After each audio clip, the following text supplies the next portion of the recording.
अस्सलाम वालेकुम। क्या हाल चाल है मेरे अजीज दोस्तों। उम्मीद करती हूँ कि आप सब अपने घरों में महफूज, सेहतमंद और खुशहाल होंगे। हमारा आज का टॉपिक होगा अजवाइन खुरासानी से मुख्तलिफ अमराज का इलाज, पार्ट 1। लेकिन वीडियो शुरू करने से पहले please like and subscribe my channel Zambeel Shumail. चलते हैं अपने आज के टॉपिक की तरफ, यानी कि अजवाइन खुरासानी से मुख्तलिफ अमराज का इलाज या फार्माकोलॉजी ऑफ अजवाइन, अजवाइन खुरासानी। चलते हैं सबसे पहले अमराज दिमाग की तरफ। अजवाइन खुरासानी असाब को बेहिस करती है, रूह को गलीज करती है और नींद लाती है। इसकी वजह से दर्दों की टीस को साकिन करने और दर्द सर को तस्कीन देने और नींद लाने के वास्ते बकसरत इस्तेमाल होती है। दिमागी हिजान को कम करती है, इसलिए दीवानगी में मुफीद है। हर किस्म के नज़ले को राफ़ी करती है, सिलाने रतूबत को कता करती है, दिमागी रतूबत को खुश्क करती है। इसलिए अमूमन नज़ला दिमागी में इस्तेमाल की जाती है और नाफे को तस्कीन देती है। इसका धुआं करने से अहले मकान को नशा हो जाता है और वो सो जाते हैं, इसलिए इससे गुरेज करें। अब चलते हैं अमराज चश्म की तरफ। इसका लेप करने से आँख की टीस और दर्द को शिद्दत को बहुत ही ज़्यादा मुनाफा होता है। अगर आँख में आपके शिद्दत दर्द हो तो इसके पत्तों का लेप करने से आपको फ़ायदा होगा। अगर नज़ले का पानी आँखों की तरफ रजू करे तो इसके पत्तों को पीस कर लेप कर लेना चाहिए। इसके बीजों को 16 गुना पानी में जोश देकर जब एक हिस्सा रह जाए तो साफ करके उससे आँखें धोएं। आपकी चश्म में अगर दर्द है, आँख में दर्द है या कोई और मसला है, वो सब खत्म हो जाएगा।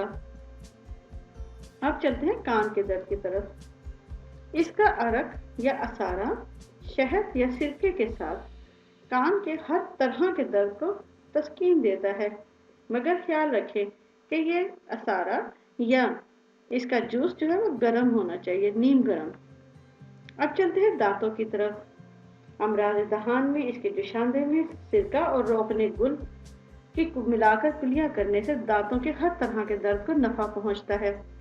इसको नलकी के जरिए इसका धुआं देने से दांतों तक पहुंचाएं, यानी नलकी के जरिए इसका धुआं दांतों तक पहुंचाए। इससे उसकी गंदगी दूर हो जाएगी और आपके दांतों के कीड़े भी मर जाएंगे। वो दांत जिन पर खास तौर पर कीड़ा लगा हुआ हो, अजवाइन खुरासानी कुचलकर बारीक टुकड़े में बांधकर उसमें रखने से नाफिज होता है।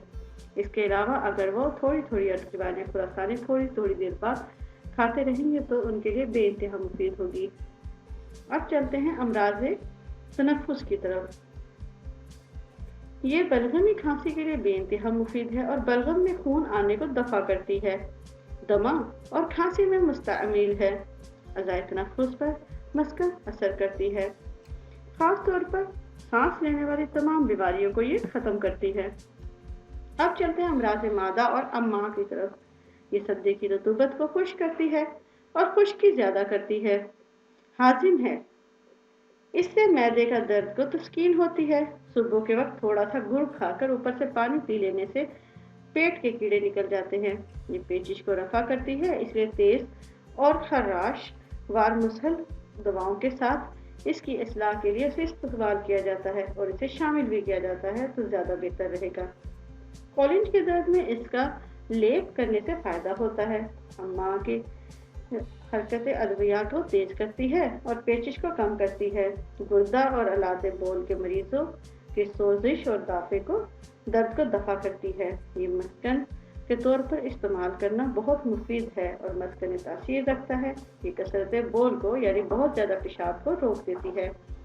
अमराज खुरासानी सफ़ेद को अंजीर के साथ पीस कर अगर आप नकीला बनाएं और मकद में रखें तो इससे अमराज मकद और बवासीर को फ़ायदा होता है और दर्द बवासीर को आराम आ जाता है। अब चलते हैं अमराज जन्नाना की तरफ। इसका फरजोजा रूह रहम को दफा करता है और रहम की रतूबत को खुश करता है। खास तौर पर जिन्हें लिकोरिया है उनके लिए तो ये आब हयात है। ये खासा काबिज और हाविज है सर। दर्द रहम को बंद करने के लिए इसके शरियात को रखना फौरी तौर पर मस्कने दर्द साबित होता है। اگر حمل کے دوران پستان پر ورم آ جائے تو اس کے لگانے سے ورم تحلیل ہو جاتا ہے۔ اگر اس کے پتے باقلا کے آٹے کے ساتھ پیس کر پھنسیوں اور عورتوں کی چھاتیوں پر بطور لیپ لگائے جائے تو ان کا بڑھنا رک جاتا ہے۔ اب چلتے ہیں جوڑوں کے درد کی طرف، یعنی کہ امراض مفاصل۔ جوڑوں کے دردوں کی ٹیس، عرق النساء اور نقرس میں اس کا لیپ کرنا بے انتہا مفید ہے۔ اس کے پتوں کو پکا کر انڈے کی زردی اور چربی کے ساتھ ملا کر لیپ کرنے سے کنجران اور وجال مفاصل میں کام آتا ہے۔ نقرس اور پنڈلیوں کا درد بھی اس سے بآسانی دور ہو جاتا ہے۔ یہی وجہ ہے کہ بہت ساری بیماریوں کے لیے واحد ہی کافی ہے۔ جوڑوں کے درد، خاص طور پر اگر آپ کے جسم میں درد ہے تو اس کے پتوں کو تنہا یا جو کے آٹے کے ساتھ پیس کر لگانے سے اسے بند ہو جاتا ہے۔ اس کا اثارہ بھی تنہا یا دوسری دواؤں کے ساتھ لگانے سے فوراً آپ کے جوڑوں کا درد بند ہوگا۔ اس کے پتوں کے لیپ سے مواد دوسری طرف پھر جاتا ہے۔ مگر لگانے کے بعد زیادہ عرصے تک نہ رکھیں اور جلد دور کریں، ورنہ اس کے دوران آپ کی جگہ جم جائے گی اور اس کی تحلیل مشکل ہو جائے گی۔ اس کے 3-4 پتوں کو شراب کے ساتھ کھانے سے ہڈی کا درد بھی دور ہو جاتا ہے، لیکن نوٹ کریں کہ مسلم اس بات سے پرہیز کریں گے کیونکہ شراب حرام ہے۔ اس کے پتوں کا لیپ بھی ہڈی کے درد کو رافع کرتا ہے۔ سرابات جن کی سوجن میں یہ بے انتہا مفید ہے، خاص طور پر وہ لوگ جنہیں کے بہت ہی زیادہ اس بات کا مسئلہ ہے کہ ان کی کہیں بھی درد نہیں جاتا، وہ اس کے پتوں سے نہا سکتے ہیں۔ اب چلتے ہیں اس کی مقدار خوراک کی طرف۔ اس کی سفید قسم کی مقدار جو آپ لیں گے، سفید دانوں کی جو مقدار ہے وہ آپ لیں گے 6 رتی سے لے کر پون ماشے تک، اور سیاہ کی 4 رتی تک رہے گی۔ سیاہ جو اس کی قسم ہے وہ 7 ماشے سے لے کر آپ 18 ماشے تک لے سکتے ہیں، لیکن 14 ماشے تک رک جانا چاہیے کیونکہ 14 سے اوپر یہ قاتل ہے۔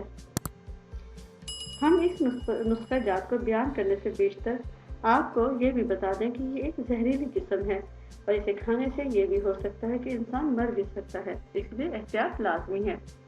اگر آپ کو یہ ویڈیو مفید لگی ہو تو please like, subscribe and share my channel Zambeel Shumail. Allah